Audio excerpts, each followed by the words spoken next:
जिस दिन मैं ये वीडियो बना रहा हूँ इस दिन है निफ्टी की एक्सपायरी। अब यहाँ पर देखिए निफ्टी में ऑल्दो सुबह से हमें एक बुलिश मोमेंटम दिख रहा है, बैंक निफ्टी में भी एक बुलिश मोमेंटम दिख रहा है। इस मोमेंटम को कंफर्म करने के लिए प्राइस एक्शन के साथ साथ मैं पीसीआर डेटा भी देखता हूँ। तो यहाँ पर अगर आप देखोगे पीसीआर डेटा निफ्टी का पॉजिटिव है, बैंक निफ्टी का भी पॉजिटिव है।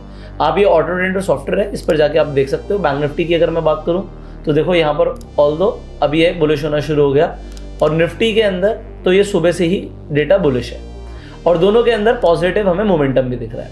अब हाउ डू यू ट्रेड, बात ये आती है कि हम किस तरीके से ट्रेड करते हैं। So there are multiple setups. अभी मैं आपके सामने एक सिंपल सा ट्रेड लेता हूँ जिसके अंदर हम 26,100 का पुट ऑप्शन, मैंने क्यों लिया ये भी मैं आपको दिखा देता हूँ। मार्केट लगभग 26,100 के आसपास है और ये मैंने पुट ऑप्शन क्यों लिया, हम पुट ऑप्शन को खरीद नहीं रहे, हम यहाँ पर जाके इसे बेचने के लिए करेंगे। अभी मैं क्या करूँगा, अभी मैं सिंपली सिर्फ 50 क्वांटिटी को जाके यहाँ पर मैंने बेच दी। अभी मतलब सिर्फ 2 लॉट जाके मैंने बेचे। यहाँ पर मैं आपको ट्रेड भी दिखा देता हूँ, ये रहा हमारा निफ्टी का ट्रेड। हमने सिंपली 50 क्वांटिटी बेची है निफ्टी की पुट ऑप्शन की। अब हमें यहाँ पे फायदा कब होगा, हमें फायदा तब होगा जब यहाँ से मार्केट ऊपर जाएगी। ऑल्दो बैंक निफ्टी के अंदर थोड़ा सा मोमेंटम आया है। अगर मैं निफ्टी देखूं तो निफ्टी है 0.34% प्लस, बैंक निफ्टी है 0.23% प्लस। तो ओवरऑल अगर आप कहोगे तो आप कहोगे कि भाई निफ्टी मुझे बुलिश दिखती है। अभी ये मोमेंटम से ज़्यादा मैं एक्सपेक्ट कर रहा हूँ। उसका रीज़न क्या है, क्योंकि हम पहले बड़े टाइम फ्रेम पर जाके एनालिसिस कर लेते हैं। अब निफ्टी और बैंक निफ्टी की अगर मैं एक बड़े टाइम फ्रेम पर एनालिसिस करूँ तो मैं आपको कुछ दिखाना चाहता हूँ। यहाँ पर आपको क्लियरली दिख रहा है निफ्टी के अंदर बहुत अच्छा मोमेंटम है। अब मोमेंटम के साथ साथ कई सारी और भी डेटा होता है, डेटा के बहुत सारे पॉइंट ऑफ व्यू हैं, लोग अलग अलग तरीके से एनालिसिस करते हैं। मैं एक एनालिसिस यहाँ पर आपको दिखाता हूँ। तो अगर मैं डिस्कवर पर जाऊँ और निफ्टी की ओआई देखूं तो निफ्टी में जो 26,000 रुपये के स्ट्राइक पर 26,000 पर जो कॉल राइटर्स थे वो ट्रैप हो गए हैं और यहाँ पर पुट राइटर्स बढ़ गए हैं। मतलब 26,000 के नीचे तो निफ्टी किसी हाल में आज नहीं निकलेगी, ये यहाँ पर दिख रहा है। इसके अलावा जब हम चेंज इन ओआई देखते हैं तो देखो कॉल राइटर्स ट्रैप हुए हैं तो इन्होंने अपनी पोजीशंस काटी हैं और 21,100 जो मैंने अभी पुट ऑप्शन बेचा है उस पर भी जाके पुट ऑप्शन के राइटर्स बढ़ गए हैं। तो मैं वही कर रहा हूँ कि मैं स्मार्ट मनी के साथ चल रहा हूँ। स्मार्ट मनी क्या कर रही है वही हम कर रहे हैं। तो हमने अभी कुछ नहीं किया, हमने एक सिंपल सा पोजीशन लिया है। इस पोजीशन पे अभी हम बैठेंगे। अभी मैंने सिर्फ 2 लॉट बेचे। उसका रीज़न क्या है कि मैं एक्सपेक्ट ये भी कर रहा हूँ कि अगर मार्केट यहाँ से थोड़ा सा रिट्रेसमेंट लेती है और थोड़ा सा नीचे आ जाती है तो मैं यहाँ पे क्वांटिटी ऐड करूँगा। तो अब ये डिपेंड करता है टोटल आपके फंड साइज पर, आपका फंड साइज क्या है। अब देखो मैं आपको समझाता हूँ। यहाँ पर अगर मैं फंड्स पर जाऊँ तो इस वक्त अभी जो यूज मार्जिन है वो कितना हुआ, 1,51,000 रुपीज़ मेरे लगे हैं 2 लॉट बेचने के लिए। इसमें मैं कमाऊंगा कितना, अब ये बात आती है इसमें पैसे कितने आएंगे। सो अगर आप यहाँ पर सिंपली हमने 46 पर बेचा, 46.10 इंटू 50 कर दोगे तो आपके सामने लगभग 2,300 रुपये आ रहे हैं। सो इसमें कमाने के लिए सिर्फ 2,300 रुपये है as of now. But definitely हमारे पास अब यहाँ पर डिपेंड करता है कि हमारा फंड साइज क्या है। फंड के हिसाब से हमेशा हम ट्रेड लेते हैं। अब एक चीज़ ये है कि हम एक्सपेक्ट कर रहे हैं कि मार्केट ऊपर जाएगा, बट मैं यहाँ पर कम से कम इस लेवल के आसपास तो 26,070 के आसपास अगर मुझे दोबारा मिलता है तो मैं यहाँ पर जाके क्वांटिटी ऐड कर सकता हूँ। अब देखो फंड अवेलेबल कितना है हमारे पास। फंड तो वैसे तो काफ़ी ज़्यादा 63 लाख रुपीज़ है और हमारे पास कैश में भी मार्जिन अवेलेबल है, बट हम चाहें तो ज़्यादा मार्जिन यूज़ कर सकते हैं। बट हमने अभी सिर्फ 2 लॉट बेचे हैं। इसका रीज़न क्या है मैं आपको पोजीशन साइजिंग के बारे में समझाना चाहता हूँ। होता क्या है, लोगों के पास जितने पैसे होते हैं वो एक ही बार में एक ही ट्रेड पे सारे पैसे लगा देते हैं। Even if you are convinced, आपको लगता है कि मूव ऊपर आएगा, बट अगर एकदम से नहीं चली मार्केट तो आपको नुकसान हो सकता है।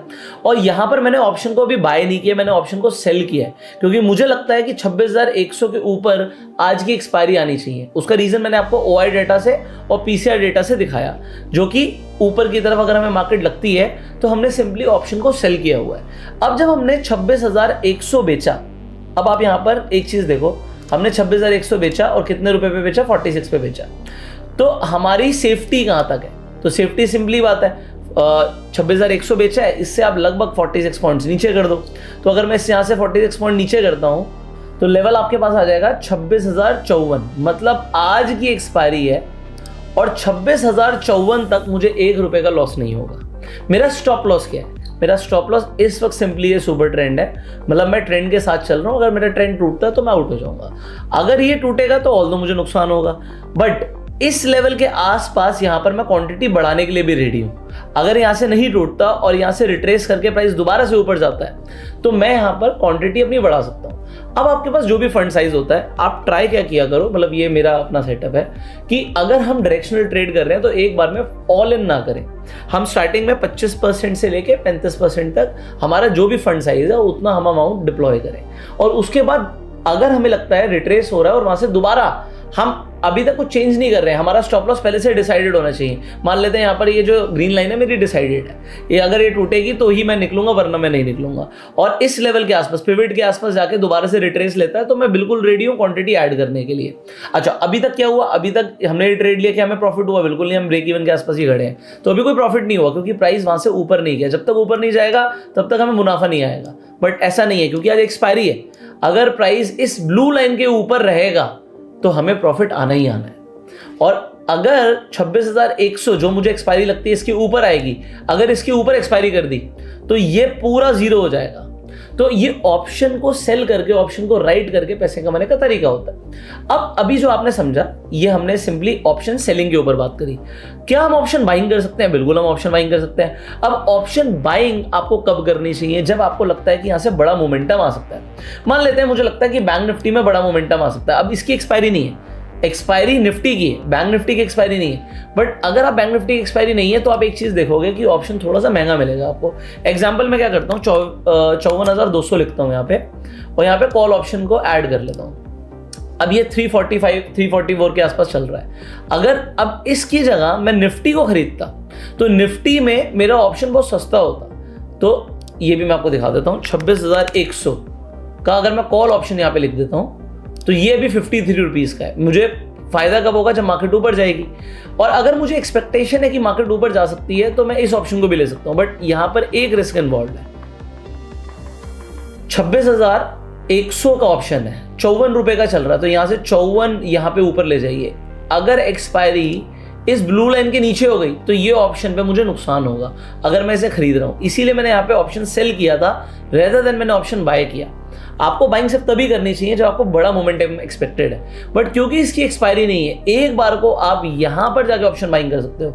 अभी हम एक काम करते हैं, हम सिंपली एक लॉट यहाँ पे भी खरीद लेते हैं। ये हमने ऑप्शन बाय किया, ये देखो बैंक निफ्टी हमने यहाँ पे बाय किया है। ओके, अब ये जो दोनों काम आप करते हो, चार्ट को मैं कुछ इस तरीके से देखता हूँ। मैं अपना चार्ट देखने का तरीका आपको दिखाता हूँ। यहाँ पर मैंने कुछ चेंज किया आपके लिए, यहाँ पे मैं इंडिया विक्स लगा दूंगा। तो विक्स हमारे लिए बहुत इंपॉर्टेंट है। विक्स अभी 12 के आसपास चल रहा है। जब विक्स नीचे जा रहा हो तो मतलब एक्चुअली मार्केट एक्सपेक्ट कर रही होती है कि मार्केट ऊपर की तरफ जा सकती है। अगर विक्स बढ़ेगा, अगर विक्स बढ़ता है तो हमें एज अ बाइंग में फायदा होगा, बट सेलिंग में नुकसान होगा। ये हमें ध्यान रखना है। अभी जो हमने पोजीशन बनाई है इसमें हमने क्या किया है, मैंने आपको ऑप्शन को बाय भी करके दिखाया है, मैंने आपको ऑप्शन को सेल भी करके दिखाया है। दोनों में हमें फायदा कब होगा? जब मार्केट ऊपर जाएगी और हम एक्सपेक्ट कर रहे हैं कि मार्केट यहाँ से ऊपर जा सकती है। और पॉइंट नंबर 2, यहाँ पर मैंने सेलिंग करी हुई है। अगेन मैं यहाँ पर इस लेवल के आसपास मिलता है तो यहाँ पर हम सोचेंगे कुछ क्वांटिटी ऐड करने की, अदरवाइज यहीं पर पैसे आने शुरू हो जाएंगे। So let's wait for some time and see. So दोस्तों आप देख सकते हो ऑलमोस्ट 3:12-13 होने जा रहे हैं और यहाँ पर निफ्टी जो है 26,200 पहुँच चुकी है। जो ऑप्शन हमने यहाँ पे सेलेक्ट करा था पुट ऑप्शन 26,100 का 60 पैसे रह के ख़त्म ही होने वाला है, जीरो ही हो जाएगा अभी। सो अब यहाँ पर आपको ये समझना है कि अगर आपकी OI एनालिसिस, अगर आप जो भी एनालिसिस करते हो, अब हमने डेफिनेटली प्राइस को एनालाइज किया, टेक्निकल एनालिसिस करी, और उसके बाद हमने आपके सामने दिखाया था कि उस टाइम पर भी निफ्टी के अंदर 26,100 पे, अब तो खैर 26,200 पे ही बहुत ज़्यादा सपोर्ट स्ट्रांग हो गया है कि उससे नीचे एक्सपायरी मुश्किल ही है। और चेंज इन OI के थ्रू भी दिखाया था कि कॉल ऑप्शन हट रहे थे, और उस वक्त 26,100 पे सबसे बड़ा सपोर्ट था, 26,200 पर है। तो उस बेसिस के ऊपर हमने एक सिंपल सा ट्रेड आपको दिखाया था। अब पॉइंट यहाँ पर ये है, सेटअप से ज़्यादा इंपॉर्टेंट ये था इस वीडियो के अंदर कि इंट्राडे में ऑप्शन ट्रेडिंग करते कैसे हैं। अब यहाँ पर मैं आपको दिखाना चाहूँगा कि अल्टीमेटली बैंक निफ्टी के अंदर भी मूव आया, हमने बैंक निफ्टी की भी बात करी थी, और बैंक निफ्टी के अंदर भी जो बैंक निफ्टी ने हाई लगाया वो लगभग आप देख सकते हो 54,467 के आसपास का हाई है। सो ये बैंक निफ्टी और निफ्टी दोनों के अंदर मूवमेंट आया है। अब मूवमेंट आएगा, आप तभी पैसा कमाओगे, दिस इज पॉइंट नंबर 1, जब आप बाइंग करते हो। बट जब आप सेलिंग करते हो, क्योंकि ये जो ऑप्शन जो हमने बैंक निफ्टी का बाय किया था वो इस वक्त 370 रुपये का है। सो ये ऑलमोस्ट 450 तक चला गया था। अगर आप इस ऑप्शन की बात करोगे, मैं ऑप्शन का चार्ट दिखाऊं तो ऑप्शन आप देख सकते हो 464 तक चला गया था। मूवमेंट आने पे बाइंग में ये फायदा होता है, बट सेलिंग का फायदा क्या होता है कि अगर जैसे हमने यहाँ पे बताया था कि 26,054 से नीचे जाएगी तभी नुकसान होगा। ऑल्दो यहाँ पर 2:05 के आसपास एक स्पाइक आया था, बट ये बहुत फास्ट था और ये स्टॉप लॉस हंटिंग होती भी है। पहले लोगों को डराया जाता है, देखो प्राइस नीचे जा रहा है, बट ऑल्दो जिस डायरेक्शन में जाना है वो आपकी एनालिसिस बहुत हेल्प करेगी। यहाँ पर देखो हमने एक सॉफ्टवेयर का यूज किया था ऑटो ट्रेंडर। ऑटो ट्रेंडर पे जो पीसीआर है वो सुबह से पॉजिटिव है, तो हमारा बेरिश होने का तो कोई मतलब ही नहीं। हर 3 मिनट में यहाँ पे डेटा रिफ्रेश होता रहता है, सो यू कैन चेक। अगर पीसीआर पॉजिटिव है 1 से ऊपर है तो आपको जनरली मद्दी के ट्रेड्स या सेलिंग के ट्रेड्स अवॉइड करने चाहिए। अच्छा, सेलिंग में यहाँ पे ऑप्शन सेलिंग नहीं है, बात है मार्केट के गिरने पे आप ट्रेड नहीं करोगे। और बैंक निफ्टी में भी अगर हम देखें तो पीसीआर पॉजिटिव था, क्योंकि पीसीआर पॉजिटिव था इसलिए वी वर बुलिश। अब इस वीडियो में आपने क्या क्या सीखा? इस वीडियो में सबसे पहले आपने सीखा कि हम बाइंग और सेलिंग दोनों कर सकते हैं। हमने यहाँ पर जो सेलिंग करी थी वो उसमें करी थी जिसमें एक्सपायरी थी, मतलब निफ्टी की एक्सपायरी थी। तो निफ्टी पर हमने आपको दिखाया कि सेलिंग करने का बेनिफिट क्या है कि ऑप्शन खत्म हो जाएगा। आप देखो 40 पैसे रह गया, तो ये बिल्कुल खत्म हो गया है, जीरो हो जाएगा। ये ऑप्शन एक्चुअली में जीरो नहीं होता, वो 5 पैसे उसकी वैल्यू रह जाती है, तो ये एक इंपॉर्टेंट चीज़ है। दूसरी चीज़ जो हमने बाइंग करी थी वो बाइंग करी थी जो नेक्स्ट वीक अब इसकी एक्सपायरी होगी। बैंक निफ्टी की जो एक्सपायरी है वो भी दूर है, तो यहाँ पर जो थीटा का असर है इतना ज़्यादा नहीं होगा, डेल्टा की वजह से मूव तेज आएगा। तो ये आपको थोड़ा सा ध्यान रखना अगर आप बाइंग कर रहे हो। और बाइंग के अंदर देखो अब यहाँ पर क्या है, अगर इतना बड़ा मूव, अब 200 पॉइंट का मूव आएगा ये मैं भी नहीं कह सकता था, बट ये था कि 26,100 के ऊपर देख रहा था। अब यहाँ से इतना बड़े मूव से होता क्या है, अगर आप सिंपली 0 DT के ऑप्शंस का मूवमेंट देखोगे, अगर मैं निफ्टी पे जाऊँ और 26,250 का आपको कॉल ऑप्शन दिखाता हूँ, ठीक है, यहाँ पर हमने कॉल ऑप्शन खोला। अब आप इस ऑप्शन को देखोगे तो यहाँ पर होता क्या है, अगर मूवमेंट बड़ा आता है तो आप देखो ऑलमोस्ट 7 रुपये से इसका प्राइस पहुँच गया 34-35 रुपये, तो 5 गुना यहाँ पे प्रीमियम मूव कर गया। तो ये गामा ब्लास्ट जो मैंने आपको बोला था, ग्रीक्स वाली वीडियो आप जरूर देखें ना, तो उससे आपको समझ आएगा कि गामा ब्लास्ट क्या होता है। क्योंकि मार्केट 250 के ऊपर नहीं गई तो 35 रुपये तक पहुंचने के बाद भी ऑलमोस्ट जीरो हो गया। तो जीरो क्यों हो गया? क्योंकि वहां तक प्राइस नहीं गया। ये आपको समझना बहुत ज़रूरी है अगर आप ऑप्शंस में ट्रेड कर रहे हो। सो ऑप्शंस की ट्रेडिंग बहुत रिस्की इसीलिए होती है क्योंकि यहाँ पे सडन मूवमेंट्स आते हैं, लेवरेज होता है। तो अगर आप इंट्राडे में ऑप्शंस ट्रेडिंग सीखना चाहते हो पहले, तो हमने कंप्लीट प्लेलिस्ट बनाई हुई है जिसमें हमने step by step option trading सिखाई है। यहाँ पर मैंने बस बाय और सेल कैसे होता है, इंट्राडे का क्या लॉजिक है ऑप्शंस में ट्रेड करने का, वो मैंने आपको बताया। बट ऑप्शंस अपने आप में एक बहुत ज़बरदस्त कॉन्सेप्ट है, ये पूरी साइंस है। तो आप इसकी पूरी प्लेलिस्ट ज़रूर देखिएगा, आपको आई बटन पे और एंड स्क्रीन पर मिल जाएगी। फाइनली ऑटो ट्रेंडर जो हमने सॉफ्टवेयर यूज़ किया था, यहाँ पर आप पीसीआर का पूरा डेटा देख सकते हो। इनफैक्ट आपको यहाँ पे बहुत सारे सेक्टर्स कौन से स्ट्रॉन्ग है, इसके अंदर स्टॉक्स कौन से स्ट्रॉन्ग है, उसमें बाइंग और सेलिंग के लेवल्स के ऊपर करनी है, टारगेट और एसएल सब यहाँ पर मिलता है। तो ऑटो ट्रेंडर का भी लिंक आपको डिस्क्रिप्शन और पिन कमेंट में मिल जाएगा। फाइनली हम आपसे मिलेंगे अगली वीडियो में। अगर आपके कुछ सवाल हैं आप कमेंट्स में पूछ सकते हो। क्यों आप ऑप्शंस में ट्रेड करते हो, येस और नो आप कमेंट में बता सकते हो। Share this video, like this video, अपना प्यार देने के लिए सब्सक्राइब कर सकते हैं, बेल आइकन पर क्लिक कर सकते हैं। हम आपसे मिलेंगे अगली वीडियो में, तब तक के लिए you go self made and जय हिंद।